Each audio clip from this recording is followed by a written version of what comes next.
Hey there, calculus students. We need to talk a little bit about the substitution rule and using U substitutions to solve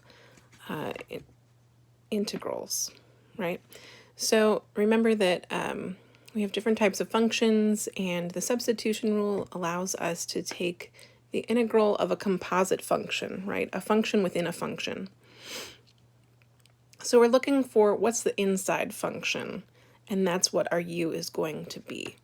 So in this case, U is this 4 plus x squared, right? Because it's the function inside the thing being raised to the 10th power. So if U is 4 plus x squared, then we take the derivative of that to find what du would be. Du would be then 2x dx, right? Well, I have the x dx over here in the original problem, the x dx, but I do not have this 2. So I'm going to divide both sides by 2 and make it 1/2 du. So I'm going to replace the x dx with a 1/2 du. I put the 1/2 outside the integral sign. Then u goes in for the 4 plus x squared, so it's u to the 10th, and then du is going in for the x and the dx. Well, and the 1/2, but the 1/2's outside. So let's integrate the u to the 10th power, right? That becomes u to the 11th over 11, and we still have the 1/2 out front, plus c. I'm going to combine the 1/2 and the 11 in the denominator, and so I make that a 1 over 22 times 4 plus x squared to the 11th power. I have substituted back in for the u, right, plus c. And that's how we do question number 2 from 5.5, part C. Let's take a look at number 3 then. It says the integral of the sine of the square root of x over the square root of x dx. Well, what's the inside function? That would be the square root of x, right? And another way to write that is x to the 1/2 power. So when I'm taking the derivative, du is 1/2 x to the negative 1/2 power dx. And another way to write this is 1 over 2 square roots of x dx. Now I have a square root of x in the denominator. I have the dx, right? I don't have the 2. So I'm going to multiply both sides by 2. So I'll replace the 1 over the square root of x dx with a 2 du. So this becomes sine of u times 2 du. I'm going to bring that 2 out in front and then integrate it, right? So the integral of the sine of u is negative cosine of u plus c. So it's 2 times negative cosine of u plus c. And then I'm going to substitute back in for the u with the square root of x.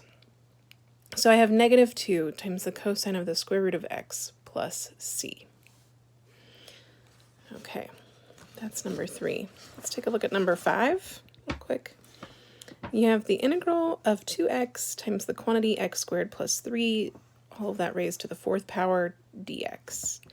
Well, we want the stuff inside, right? The x squared plus 3 should be our u. So u is x squared plus 3. And so we take the derivative, right? And so we get du equals 2x dx. Now over here, I have the 2x, I have the dx. So I will just substitute, that will be replaced by a du, okay? And the x squared plus 3 is getting replaced by u. So we have to find the integral of u to the 4th du. When we integrate that, that's just 1/5 u to the 5th power plus c. And then we need to be careful to go back and substitute in for u. So it's 1/5 times x squared plus 3 to the 5th power plus c. And let's see, we'll take a look at one more here. Here we have the integral of the sine of pi t dt. Well, u will be pi t in this instance, and when we take the derivative, we get du equals pi dt. Well, I have a dt over here. I don't have the pi, so I'm going to divide both sides by pi, or multiply both sides by 1 over pi. So I have 1 over pi du is equal to dt, and that will be substituted in for the dt. But I move the 1 over pi out in front of the integral sign, so I have the integral of sine of u, right? Pi t is being replaced with the u for now, and the dt becomes a du. And now we can integrate, right? The sine of u. The sine of u is negative cosine of u. And so we have 1 over pi times negative cosine of u plus c. I want to move that negative sign out in front, replace the u with a pi t. I end up with negative 1 over pi times the cosine of pi t plus c. And that is how we do that problem. Okay, I have a few more. This is from 5.5 part E. So we're going to start with number 2. It asks you to find the integral from 0 to 7 of the square root of 4 plus 3x dx. We want our u to be the 4 plus 3x, and so du, we take the derivative of that, and it would be 3 dx. And I have a dx, but I don't have a 3, so we're going to divide both sides by 3. So we will replace the dx with a 1/3 and a du. And this becomes u to the 1/2 du with a 1/3 out in front. I have the integral from 4 to 25. Wait a second. How did the 4 and... Wait, that doesn't match the 0 and the 7. Let's go back. Okay, so when x equals 0, you plug in 0 for x up here and figure out what u would be. U would be 4 if x is 0. And then when x is 7, you plug in the 7 here. So 7 times 3 is 21, plus 4 is 25. So u would be 25. And that's how we change our bounds of integration. So that way I don't have to go back and resubstitute in the 4 plus 3x. I can just evaluate it this way. So we'll have 1/3 times, when we integrate the u to the 1/2, it becomes u to the 3/2 over 3/2. And we're going to evaluate that at the 25 and at the 4. So the 3/2 and the 1/3, this is the reciprocal. So it becomes 2/9 times 25 to the 3/2 minus 4 to the 3/2 power. 25 to the 3/2 is 125. 4 to the 3/2 power is 8. That simplifies to 117. So 2/9 times 117 is 26.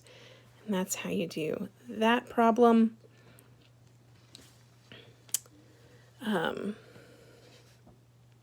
Number 4 here, this is again from 5.5e. We have the integral from 0 to the square root of pi of x times the cosine of x squared dx. Well, we start with u being x squared. Okay, take the derivative. Du equals 2x dx. I have an x dx. I don't have the 2, so I'm going to divide both sides by 2 or multiply by 1/2. Also, I'm going to change the bounds of integration. So when x is 0, u would also be 0 because 0 squared is 0. And when x is the square root of pi, u would just be pi, right? And so we've changed our bounds. I'm going to pull the 1/2 out in front here. So I'll have 1/2 times the integral from 0 to pi of the cosine of u du. And the integral of the cosine is just the sine. So we have 1/2 sine of u, and we need to evaluate that at pi and at 0. So we do 1/2 sine of pi minus sine of 0. Hey, sine of pi is 0 and sine of 0 is 0. So we have 1/2 times 0 minus 0, which is in fact 0. Okay, and one last question. Number 8. We have the integral from negative pi over 2 to pi over 2. Whenever our bounds of integration are equal in magnitude, opposite in sign, we should start to be maybe a little suspicious. It might be something that we can find from 0 to pi over 2 and then multiply by 2.